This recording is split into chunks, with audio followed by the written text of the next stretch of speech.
Hey, you're listening to Stop the Scroll, a social media marketing podcast, and I'm your host, Heidi Schmidt. I'm a social media strategist and agency owner with over 15 years of marketing experiences helping businesses grow online. We'll be diving into what you need to know so that you can show up confidently online without the overwhelm. Get your notebook ready to jot down some amazing marketing gems, and let's dive into it. Hello, and welcome back to another episode of Stop the Scroll, your social media podcast led by Heidi Schmidt, agency owner and social media strategist extraordinaire. That's me. Anyhow, something that I talk with every client about, and every client, every prospect, we always get to talking about social media strategy. Because ultimately, what everyone wants to know is, how the heck do you win online? How do you win at social media? And there's a little bit of a strategy behind it. There is. There really is. So when I put together a social media strategy for a client, usually it's like five sections. 5 sections. Like if I'm doing like a longer roadmap, I have strategy sessions where we can just hash it out and then I'll send like follow up. But when you do like a social media roadmap or like a longer form social media strategy, what actually goes into it? So that's what we're going to talk about today. So I always start my social media strategies and strategy sessions with, who the heck are you? And what's your value add? Why should someone care about who you are and what you do? What makes you different from the person like down the street, from your competitor? Why you? That's what we want to answer. So once we get that right, and I usually, if I'm talking to someone, I'm like, all right, this is what you do. This is your value add. This is what makes you unique. You always want to have that unique. It's really like your brand position. And I call it your value statement. Why would someone want to work with you? What differentiates you? Once we kind of get that down, then we're going to go into like, I always kind of talk a little bit about the metrics. Like, how do we measure success here? Because marketers drown in data. There is so much data out there for marketers, and literally you can drown in it. It was a few years ago that I went to Inbound up in Boston, led by HubSpot. And there was a session that I went to that was literally like how to decipher all of the data and how to tell stories from the data, because there's a lot of like slaying the data dragon. I think that's what it was called. I don't know. I'd have to go back and look. But slaying that data dragon, like, we do not need to know every ounce of data. I mean, as marketers, yes, we care about the website bounce rates. From a social media perspective, There is a marketer out there that does more analytics, and yes, they care. They care a lot. They care a lot about that kind of stuff. Cost per million, if you're doing ads. There are so many metrics out there that we could drown in. So I break it down for my clients. Like, this is what we're going to measure at each phase of the marketing journey, from your awareness stage to your engagement stage. Like, how do you actually measure engagement? Because no one gives you that percentage.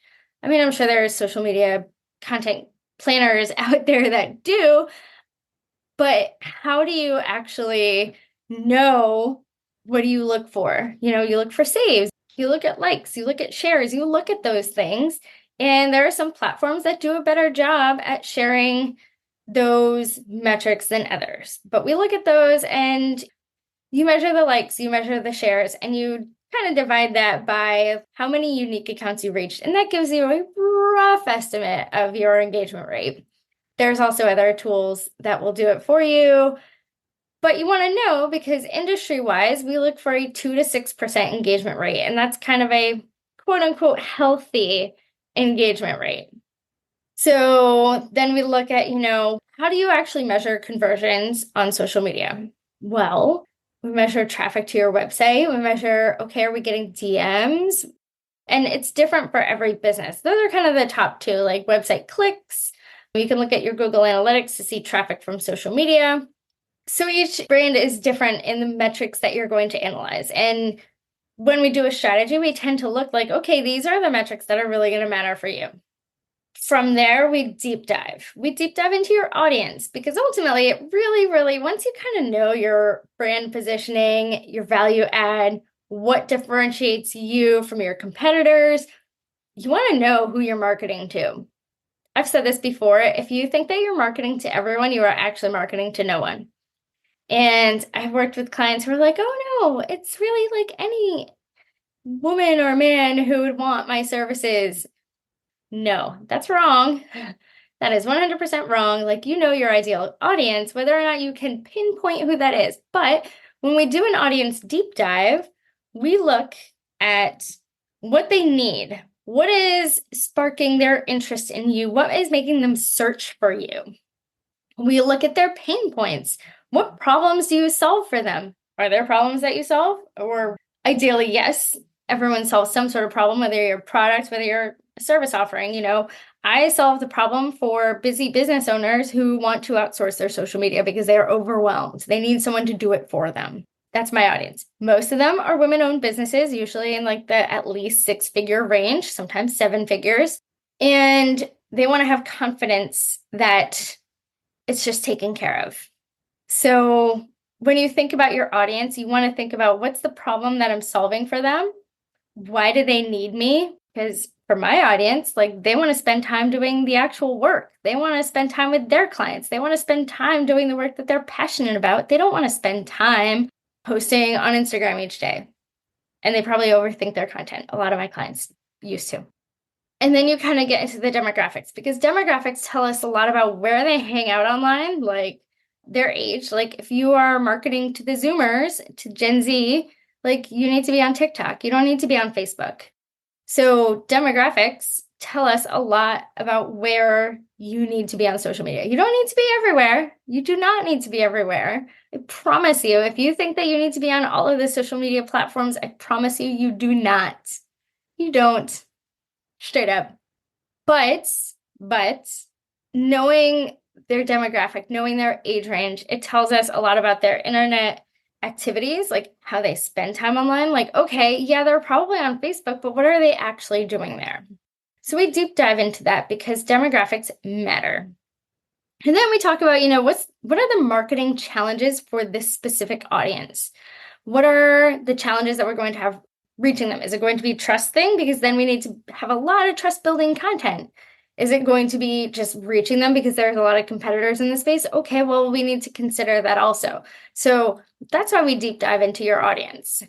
From there, we do a little SWOT analysis because we always want to look a little introspectively, your strengths, your weaknesses, your opportunities, and your threats, especially for the opportunities. Opportunities give us like, okay, here are some, whether it's internal opportunities, like, oh, I could grow my team, or external opportunities, like, oh, people are really talking about this. Like if you're a political candidate, your opportunity is that, hey, it's an election year. I don't know. Just throwing that one out there. Threats, like, okay, political candidate Jane Doe, like Facebook has changed their algorithm so people can opt out of political content. So that's a big threat. Digital advertising is going to be your friend because otherwise people ain't going to see your content. So that's why we do a SWOT analysis, because we really want to look introspectively at what are the challenges that you're overcoming? What are you really good at? Like, oh, I'm really great at taking my own content, but I'm just not great at posting it. I have clients who really love giving testimonials, but I don't do anything with them. Like those are strengths. Strengths is having that engaged audience, or strengths is, hey, I have a really strong email list. Opportunities is I don't email that audience regularly, so that's an opportunity for me to re-engage them. Think about it like that.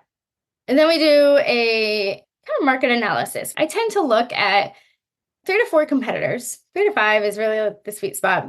And we look at who is really big in your industry. And what are they doing? What's like top of the industry? What do you aspire to be? Who, if you could be anyone in your industry, like, and have their audience, like, let's look at what they're doing, because we want to do that, but we want to do it better because that's an opportunity for us. Who are kind of your more direct competitors? Like, are they mid-sized companies? Do they have mid-sized audiences? We want to look at those too. And then looking at kind of the smaller people who might become threats if they grow. So I look at all of those. I really look at what they are doing well. I look at what they could be doing better. And I look at what are people engaging with? Because ultimately, we want to be talking about things because these competitors probably have similar audiences to you. So you want to be thinking about what is the content that they're putting out there that's getting really great engagement? Because we want to know that, that's what people are talking about in your industry. After that, we really dive into the content pillars. And, when you think about social media content, we often think about it from like engaging and entertaining and informational and converting. Like those are content types. Those are not your content pillars. Your content pillars are what specifically is relatable to your business. So, like for me, my content pillars are I tend to write about email marketing, I tend to write about content marketing, and I tend to write about social media. And sometimes I write about like organization stuff because being an entrepreneur is hard. And I know that my audience relates to that. So, how do you keep yourself organized to do all the marketing things? Those are really my content pillars.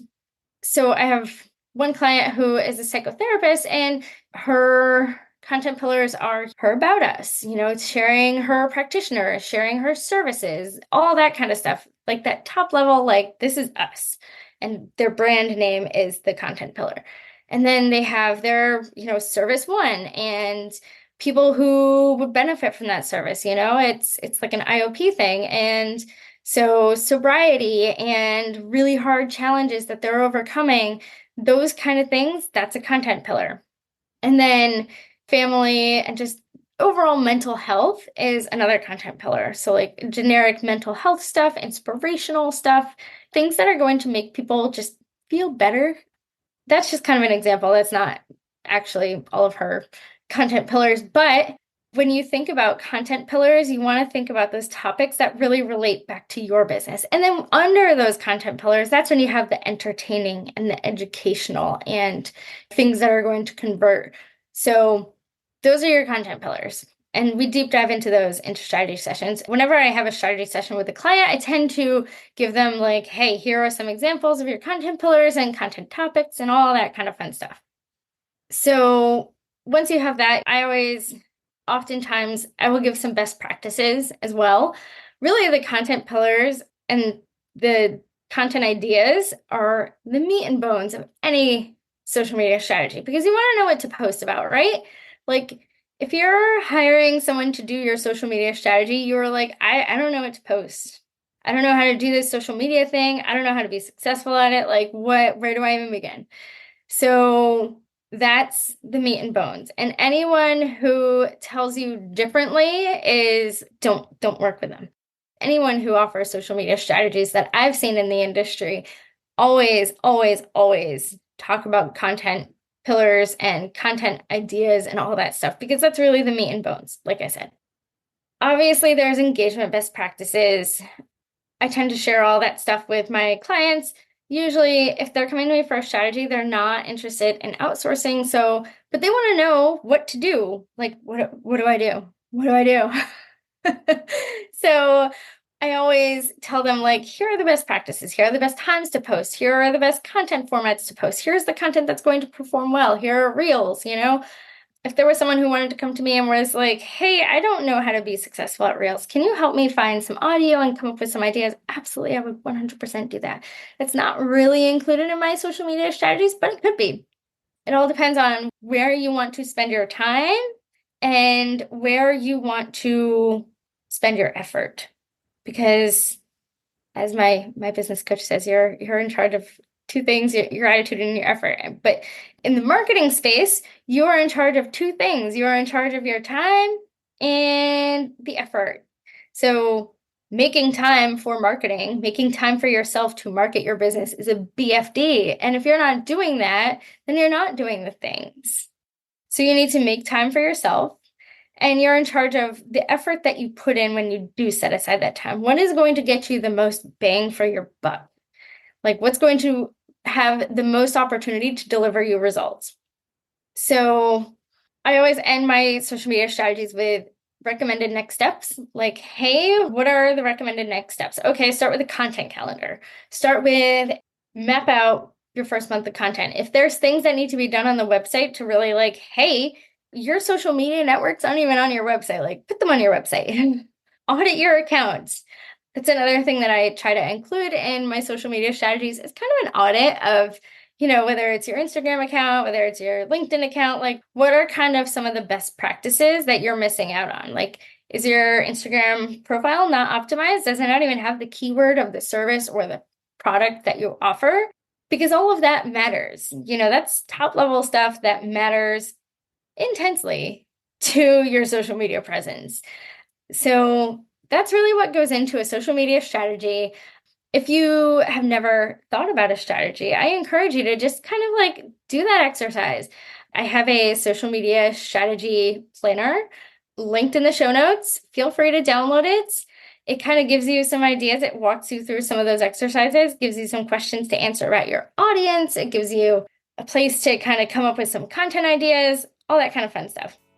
So download it in the show notes. And as always, thank you so much for listening. I am super excited to be here, and I'm super grateful for you taking the time to spend time listening to me talk about my favorite thing in the world, which is marketing. As always, leave a review, follow the show, follow me on Instagram at Heidi Schmidt Creative, and tune in next week for another episode of Stop the Scroll.